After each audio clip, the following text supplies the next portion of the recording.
Terima kasih telah klik video ini. Pada episode kali ini, kita akan bahas sebuah film fiksi ilmiah militer Amerika Serikat yang rilis pada tahun 2021 ini yang berjudul The Tomorrow War. Film ini menceritakan perjuangan umat manusia melawan keganasan alien yang menyebabkan umat manusia hampir musnah dari bumi. Tak usah berlama-lama, langsung saja masuk ke alur cerita.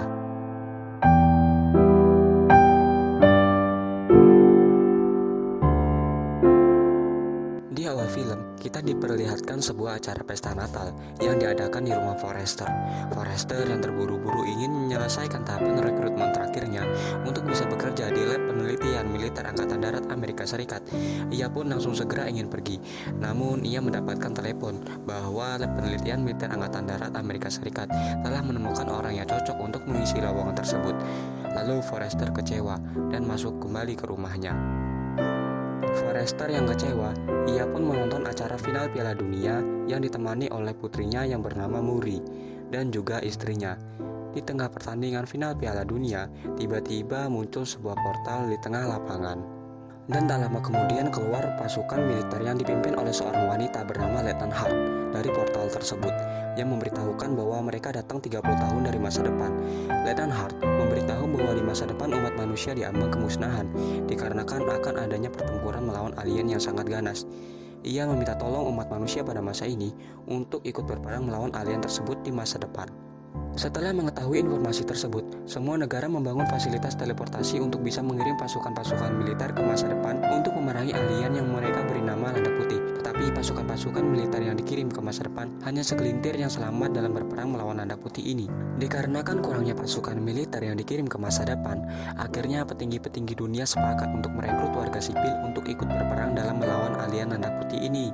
Kesepakatan mengirim warga sipil untuk ikut berperang ini mendapatkan penolakan besar di masyarakat dengan gerakan anti perang, dikarenakan banyak anggota keluarganya yang direkrut untuk berperang melawan Landak Putih ini tidak selamat atau gugur dalam peperangan. Scene beralih ke rumah Forrester. Di tengah malam, Muri mengigau ketakutan jika ayahnya nanti direkrut dan ikut berperang melawan alien Landak Putih ini. Namun ayahnya mencoba menenangkan Muri agar ia tak memikirkan hal itu lagi. Keesokan harinya, terlihat Forrester yang mengajar di sebuah kelas. Seluruh muridnya merasa bosan mendengarkan penjelasan materi yang disampaikannya. Forrester yang sadar bahwa murid-muridnya bosan, akhirnya menawarkan kesempatan kepada murid-muridnya untuk hal menarik apa yang dibahas, sehingga murid-muridnya tidak mengantuk lagi saat belajar. Terlihat seorang anak yang bernama Martin. Ia tertarik dengan gunung Merapi Purba dan meminta Forrester untuk membahas hal itu. Namun tak lama kemudian, terlihat notifikasi dari HP Forrester yang memberikan informasi bahwa ia direkrut untuk melawan pasukan alien Landak Putih ini dan meminta ia untuk lapor ke kantor Maps mengenai status perekrutannya. Scene beralih terlihat para warga sipil demo di depan kantor Maps. Terlihat Forrester sudah berada di kantor Maps untuk melaporkan atas perekrutannya. Ia diwawancarai beberapa hal. Ternyata Forrester memiliki pengalaman menjadi pemimpin pasukan perang di Irak pada masa lalunya. Forrester diminta duduk di sebuah kursi. Di sana ia diikat dan pada tangan kirinya dimasukkan ke dalam suatu alat. Alat itu dapat membaca seluruh riwayat hidup seseorang. Dan menurut alat itu, Forrester akan meninggal pada 13 Oktober 2030 atau sekitar 7 tahun lagi.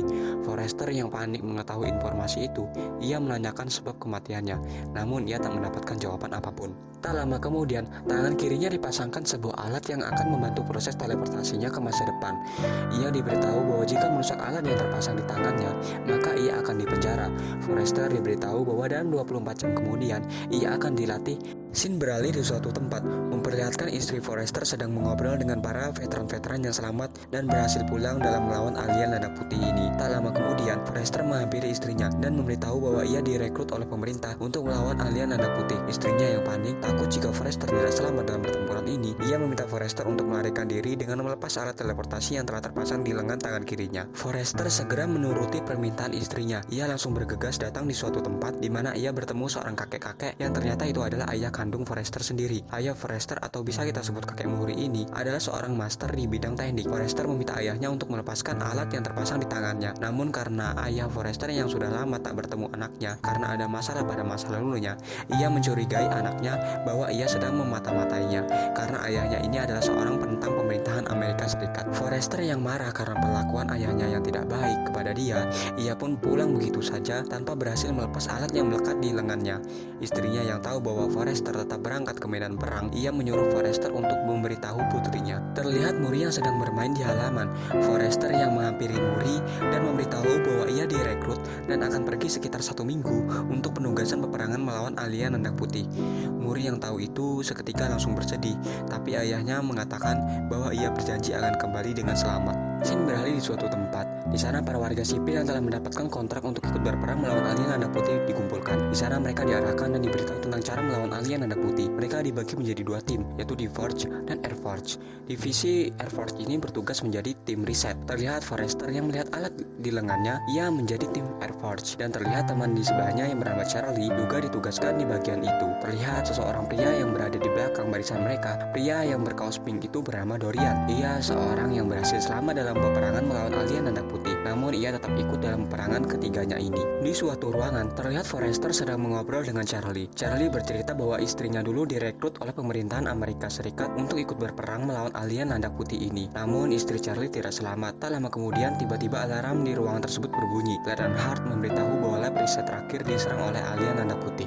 Lieutenant Hart meminta prajurit untuk bergegas berkumpul di ruangan teleportasi. Mereka berkumpul untuk bersiap berteleportasi di koordinat kota Miami. Terlihat portal teleportasi diaktifkan. Satu persatu orang berteleportasi dan hingga giliran Forester berteleportasi. Namun mereka mendarat di tempat yang salah. Mereka mendarat di atas gedung, namun Forester berhasil mendarat di kolam renang yang terletak di atas gedung. Akhirnya mereka telah sampai ke masa depan. Terlihat gedung-gedung di kota hancur dan banyak para prajurit-prajurit yang terluka atas pendaratan di koordinat yang salah ini. Dari pusat komando, terlihat seorang kapten wanita yang menghubungi para prajurit-prajurit itu. Ia memberitahu bahwa Landak Putih sudah menguasai kota tersebut dan akan dilakukan pengeboman pada kota itu dalam waktu dekat. Wanita tersebut meminta Forester untuk memimpin pasukan yang tersisa untuk keluar dari kota tersebut. Namun sebelumnya mereka harus menyelamatkan tim riset yang berada di lab karena mereka sedang terkepung oleh pasukan alien Anak Putih. Forester dan rekan lainnya segera menjalankan misi penyelamatan tim riset yang terjebak di lab. Forester meminta Nora dan Robert Cowan untuk melihat kondisi jalan di depan. Terlihat jalan yang sepi tanpa ada tanda-tanda alien. Mereka melanjutkan perjalanannya. Dari informasi pusat komando, mereka diminta untuk masuk ke lab untuk menyelamatkan tim riset yang terjebak di lab. Terlihat Dorian mengambil salah satu cakar alien Anak Putih untuk dijadikan souvenir. Tak lama kemudian, Forester dan tim menemukan bahwa mayat-mayat tim riset yang ada di lab semuanya dalam keadaan tergantung dan tidak selamat. Ia segera melaporkan ke pusat komando. Dari pusat komando, meminta tim menyelamat untuk masuk ke dalam lab dan menyalin semua data-data penting di hard drive dan juga mengambil serum yang berwarna biru. Namun di luar gedung, Nora dan Robert Cowan yang sedang berjaga menyadari mereka sedang diawasi. Di kantor pusat telah mengirim semua pesawat tempur yang bersiap membom kota tersebut. Dari pusat komando meminta Forester dan tim untuk segera keluar dari lab tersebut melalui tangga darurat. Ketika mereka menuruni tangga untuk keluar, tiba-tiba mereka diserang oleh Landak Putih. Alien Landak Putih ini bisa menembakkan sebuah duri melalui ekornya. Forester yang berhadapan langsung dengan Landak Putih, ia terus menembaknya. Namun karena peluru senjatanya habis, ia mengambil sebuah kapak dan segera membacok kepala Landak Putih, namun meleset. Untung saja, Dorian datang dan langsung menembak kepala alien tersebut. Akhirnya tim tersebut berhasil keluar dari gedung lab. Karena lokasi tersebut akan dibom, maka pusat komando memerintahkan tim menyelamat untuk menjemput mereka. Namun di tengah jalan, tim penyelamat tersebut diserang oleh alien-alien itu. Forester dan rekan-rekannya segera melarikan diri dan menjauh dari lokasi tersebut sambil menghindari tembakan-tembakan duri alien Landak Putih itu. Satu persatu, pesawat tempur mulai membom lokasi tersebut. Akhirnya Forester dan tim berhasil diselamatkan. Forester dan tim yang tersisa dibawa ke suatu tempat di Puerto Plata, Republik Dominika, tempat basis operasi garda depan. Charlie dan Forester menemui Dorian yang sedang duduk melamun sendiri. Forester menanyakan kemana teman-teman lainnya. Dorian memberitahu bahwa teman rekan lainnya tidak selamat dari peristiwa pemboman lokasi tadi dan mayat mereka dimasukkan ke dalam peti besi. Tak lama kemudian,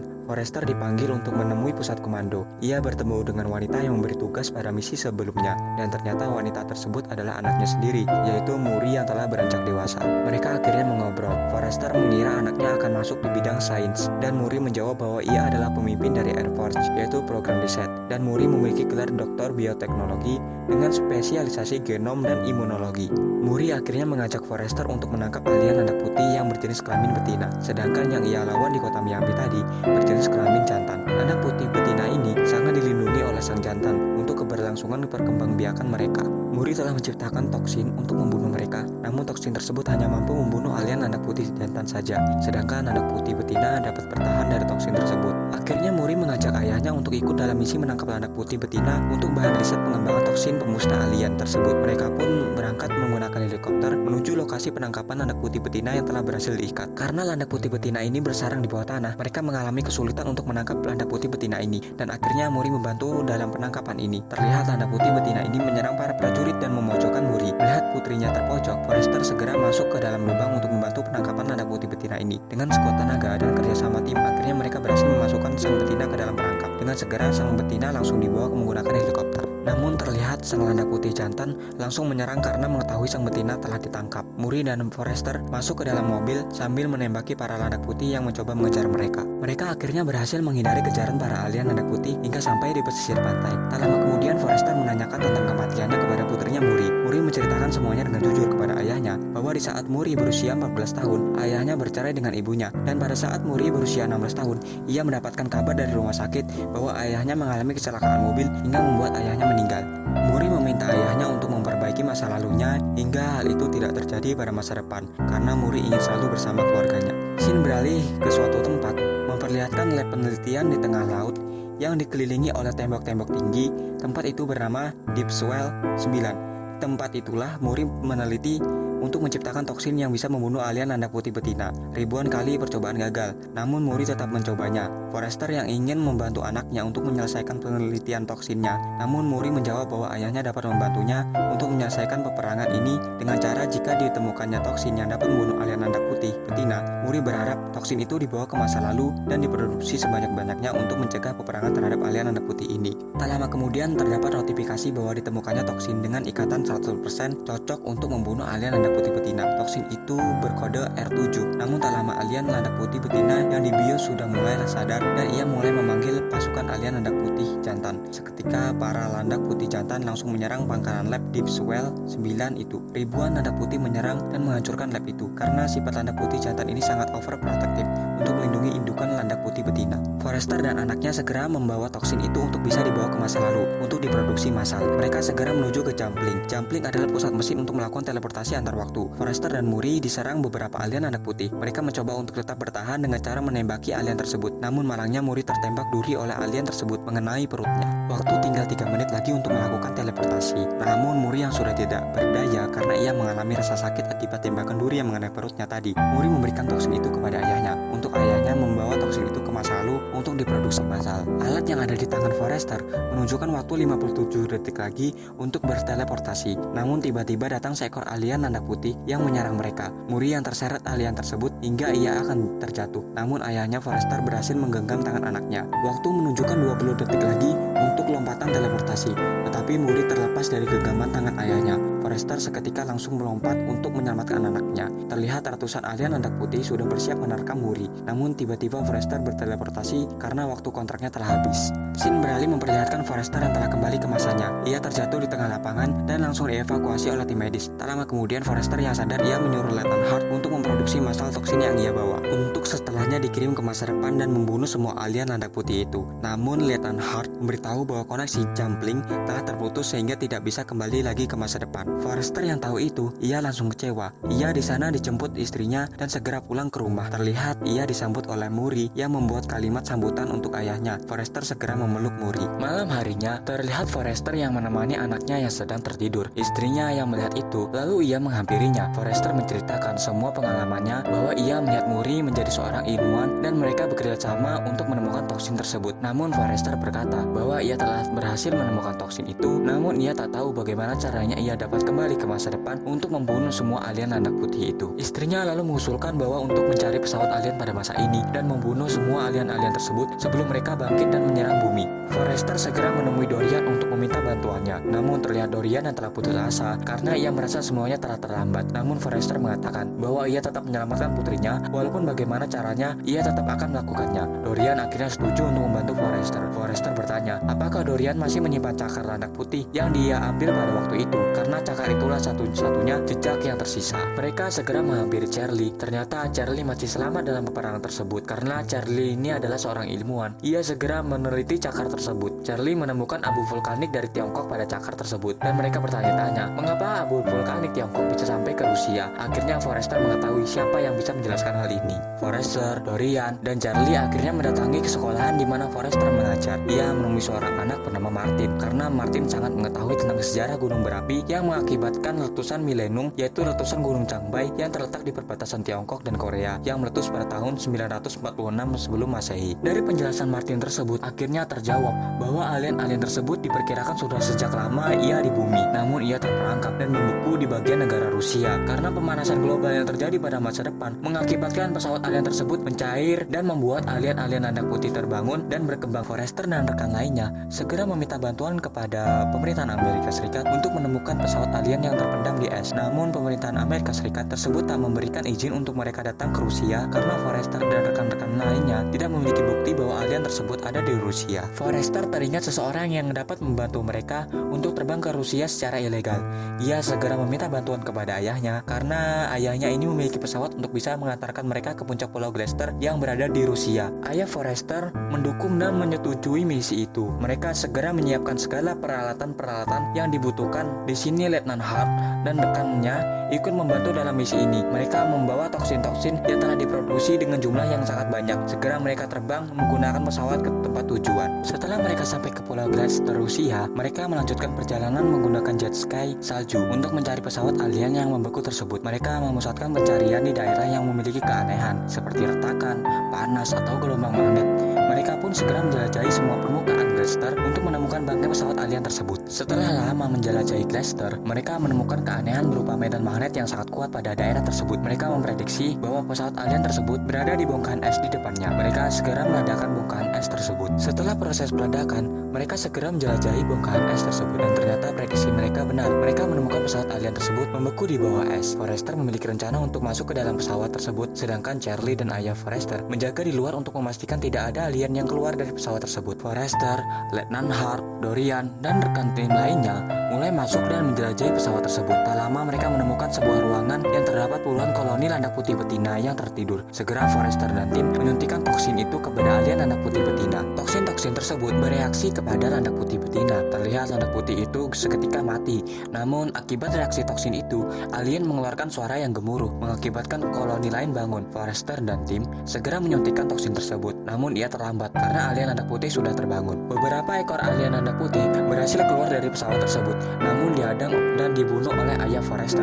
Dan kocaknya, senapan yang dipakai Charlie, pelurunya habis. Dengan segera Charlie mengambil gerinda besi untuk menyerang seekor alien landak putih itu. Scene beralih memperlihatkan Dorian yang memiliki rencana untuk meledakkan pesawat tersebut karena ribuan koloni landak putih yang lain telah terbangun dan jalan satu-satunya adalah meledakkan pesawat tersebut. Dorian meminta Forrester untuk segera menyelamatkan diri dengan cara keluar dari pesawat tersebut. Akhirnya pesawat tersebut diledakkan. Setelah peledakan itu, dengan segera Forrester mencari ayahnya dan Charlie. Terlihat Charlie sangat puas karena telah berhasil membunuh satu landak putih menggunakan gerinda besi tadi. Tak lama ayah Forrester memberitahu bahwa terdapat satu ekor landak putih yang berhasil lolos. Dengan segera Forrester dan ayahnya memburu alien landak putih tersebut. Akhirnya mereka menemukan landak putih tersebut di tengah-tengah salju. Ayah Forrester segera membidik dan menembak alien putih itu. Namun alien landak putih itu masih bertahan dan akan menyerang ayah Forrester. Forrester dan ayahnya bekerja sama untuk membunuh alien itu. Dengan segera Forrester menyuntikkan toksin yang ia bawa ke lengan alien landak putih itu.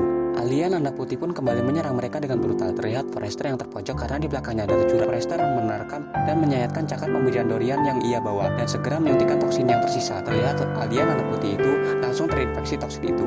Forrester dan ayahnya yang dihampiri Charlie, mereka telah lega karena telah berhasil melawan dan memusnahkan alien-alien landak putih tersebut. Misi mereka berhasil. Dengan begitu, maka peperangan melawan alien landak putih tidak akan terjadi di masa depan. Scene beralih memperlihatkan Forrester yang telah pulang ke rumahnya. Ia disambut putrinya Muri dan istrinya. Forrester akhirnya memberi izin ayahnya untuk bertemu anaknya. Muri sangat berbahagia bertemu kakeknya. Mereka pun akhirnya berpelukan. Forrester dan istrinya juga berpelukan dan mereka beradu jigong bersama.